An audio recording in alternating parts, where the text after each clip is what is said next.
IG News kembali hadir bersama saya Jadi Akbar. Berikut Warta Parlemen selama sepekan.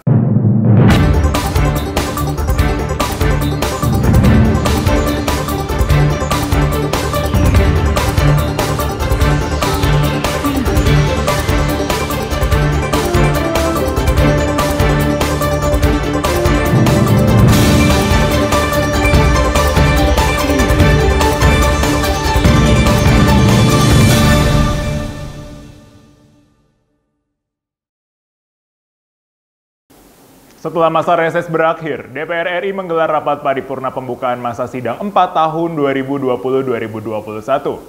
Rapat paripurna berlangsung di ruang rapat paripurna Gedung Parlemen Senayan, Jakarta pada pukul 13.30 waktu Indonesia bagian Barat. DPR menggelar rapat paripurna pembukaan masa sidang 4 tahun 2020-2021. Rapat ini dibuka setelah masa reses berakhir. Rapat paripurna berlangsung di ruang rapat paripurna Gedung Parlemen Senayan, Jakarta pada pukul 13.30 waktu Indonesia Barat. Paripurna dihadiri oleh Ketua DPR, Puan Maharani, Wakil Ketua DPR, Aziz Syamsuddin, Sufmi Dasko Ahmad, dan Rahmat Gobel. Seperti diketahui, saat rapat paripurna dimulai, tercatat sebanyak 260 anggota hadir secara virtual dan 86 anggota hadir secara langsung. Bapak Ibu sekalian, berkenaan dengan masa persidangan 4 tahun 2021 yang rencananya insya Allah kita akan buka pada hari ini pada tanggal 8 Maret 2021, maka izinkan saya membuka rapat ini dan kami menyatakan terbuka untuk umum. Ketua Badan Legislasi DPR RI, Supratman Andi Aktas menyampaikan bahwa Komisi 2 DPR RI menarik rancangan undang-undang atau RUU Pemilu dari daftar program legislasi nasional atau Prolegnas Prioritas 2021. Supratman mengatakan penarikan RUU Pemilu dari Prolegnas akan bergantung pada masing-masing fraksi. Ketua Badan Legislasi atau Balek DPR RI, Supratman Andi Aktas, menyampaikan bahwa Komisi 2 DPR RI menarik rancangan Undang-Undang RUU Pemilu dari daftar program legislasi nasional atau Prolegnas Prioritas 2021. Supratman mengatakan, penarikan RUU Pemilu dari Prolegnas akan bergantung pada masing-masing fraksi. Rapat kerja ini juga dihadiri Yasona Lauli, Menteri Hukum dan Hak Asasi Manusia. Seperti yang diketahui, fraksi PDIP, fraksi Demokrat, fraksi Nasdem, dan beberapa fraksi lainnya menyetujui Komisi 2 untuk menarik RUU Pemilu dari Prolegnas Prioritas 2021. Adapun RUU yang memiliki dampak besar dan strategis bagi kehidupan masyarakat luas antara lain RUU Perlindungan Pekerja Rumah Tangga, RUU Pendidikan Kedokteran, RUU Penghapusan Kekerasan Seksual, dan RUU Pengawasan Obat dan Makanan. Jadi hari ini karena kita sudah mengambil keputusan disetujui oleh fraksi-fraksi dan pemerintah dan DPD, Prolegnas kita tetap 33 jumlahnya, hanya ada 2 perubahan. Satu ya, RUU Pemilu dikeluarkan kemudian diganti dengan RUU tentang ketentuan umum perpajakan. Selain itu sama aja semua yang lalu. Jadi rencananya setelah ini akan menyurati... Hari ini juga saya akan menandatangani surat pengantar kepada pimpinan DPR supaya segera mengagendakan pengambilan penetapan Prolegnas di sidang paripurna. Dan ini akan diagendakan dalam sidang paripurna terdekat. RUU Pemilu kenapa nggak jadi? Ya, tadi itu fraksi-fraksi menolak sebagian dan meminta, dan hampir semua fraksi sudah setuju. Kemudian yang kedua juga pemerintah bersikap sama. Jadi mau tidak mau, karena kedua belah pihak, pemerintah dan DPR sebagian besarnya itu tidak setuju, ya mau tidak mau harus kita keluarkan. Oke ya? Terima kasih. Anggota Komisi 3 DPR RI, Arteria Dahlan, menyatakan sebanyak 1.300 pegawai KPK telah mengikuti proses alih status menjadi aparatur sipil negara atau ASN. Ia menyebut terdapat sejumlah syarat dan tahapan terkait pengalihan status pegawai, mulai dari penyesuaian jabatan hingga pemetaan kesesuaian kualifikasi dan kompetensi serta pengalaman pegawai KPK dengan jabatan ASN yang akan diduduki. Anggota Komisi 3 DPR, Arteria Dahlan, menyatakan sebanyak 1.300 pegawai KPK telah mengikuti proses alih status menjadi aparatur sipil negara terkait dengan moderasi kebangsaan. Menurutnya, hal itu merupakan salah satu bahan yang belum dimasukkan untuk menjadi bagian dari pegawai KPK.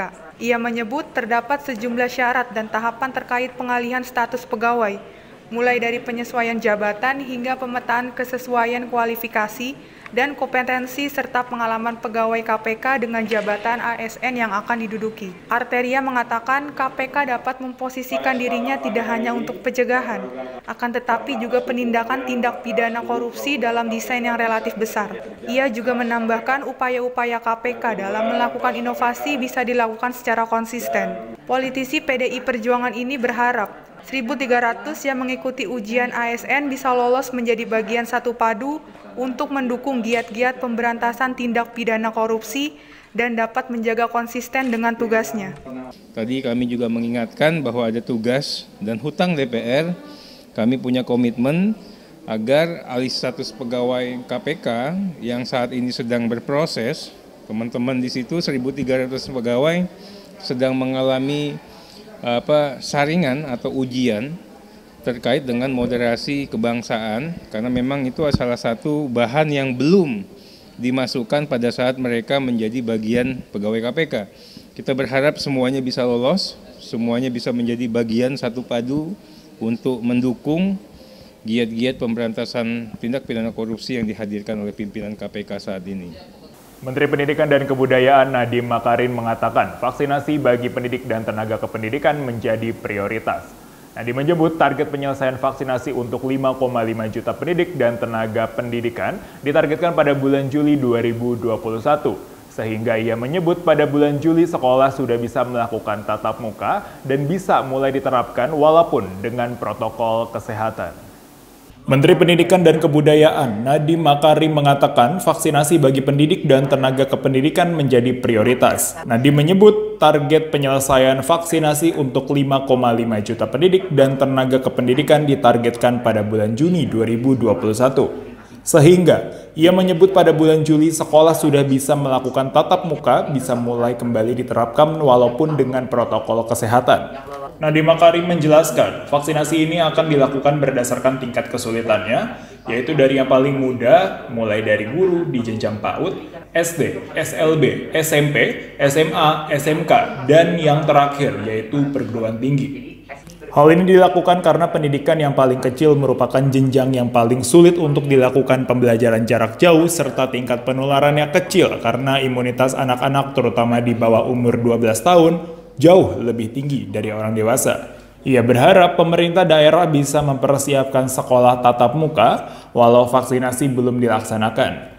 Ia menuturkan jika vaksinasi sudah dilaksanakan pembelajaran tatap muka akan dipercepat, serta universitas akan diizinkan untuk melakukan tatap muka walau keputusan tetap berada di tangan rektor dari kampus masing-masing. Berikut, Pak Presiden sudah mengkomit bahwa semua guru 5,5 juta pendidik dan tenaga pendidik, target penyelesaian vaksinasi itu akhir Juni 2021. Itu artinya apa? Itu artinya di bulan Juli, sekolah tatap muka, walaupun terbatas, tapi masih tatap muka, itu bisa dilaksanakan di seluruh Indonesia. Prioritasi vaksinasi ini dilakukan berdasarkan tingkat kesulitan. Jadi pada saat sudah terkirim misalnya vaksinnya, kita akan mulai dengan yang paling muda dulu. Ya, kita akan mulai dengan guru-guru di jenjang PAUD dan SD, SLB dan sederajat. Baru setelah itu terpenuhi kita maju ke SMP, SMA, SMK. Baru setelah itu perguruan tinggi. Ketua Tim Pengembangan Vaksin Nusantara, Terawan Agus Putranto mengungkapkan alasannya mengembangkan vaksin Nusantara. Ia menyampaikan sejak 2015 dirinya sudah mengembangkan proses dendritic cell vaksin di Cell Cure Center RSPAD Gatot Subroto sehingga berkembang untuk dendritic vaksin COVID-19 serta sudah mendapatkan uji binatang oleh dendritic vaksin COVID-19 melalui pihak ketiga di Amerika. Ketua Tim Pengembangan Vaksin Nusantara, Terawan Agus Putranto, mengungkapkan alasannya mengembangkan vaksin Nusantara. Ia menyampaikan sejak 2015 dirinya sudah mengembangkan proses dendritic cell vaksin di Cell Cure Center RSPAD Gatot Subroto sehingga berkembang untuk dendritic vaksin COVID-19. Kemudian, ia menyebut sudah mendapatkan uji binatang oleh dendritic vaksin COVID-19 melalui pihak ketiga di Amerika. Terawan mengaku dirinya ikut dalam kegiatan anak bangsa yang ingin mengembangkan vaksin COVID-19 berbasis sel dendritik yang bersifat autologus yang berarti sangat aman. Mantan Menteri Kesehatan ini berharap vaksin bisa menjadi solusi atau alternatif setidaknya untuk mengatasi autoimun, komorbid berat, atau vaksin-vaksin lainnya. Kenapa baru diungkapkan? Nah, setelah lahir baru kita beri nama, kan namanya vaksin Nusantara karena udah lahir. Nah, kemudian mohon izin kalau kami flashback ke depan, kenapa kami mengembangkan dendritic cell vaksin ini? Sejak 2015 sebenarnya saya secara pribadi juga sudah mengembangkan proses dendritic cell vaksin ini di Cell Cure Center RSPAD Gatot Subroto.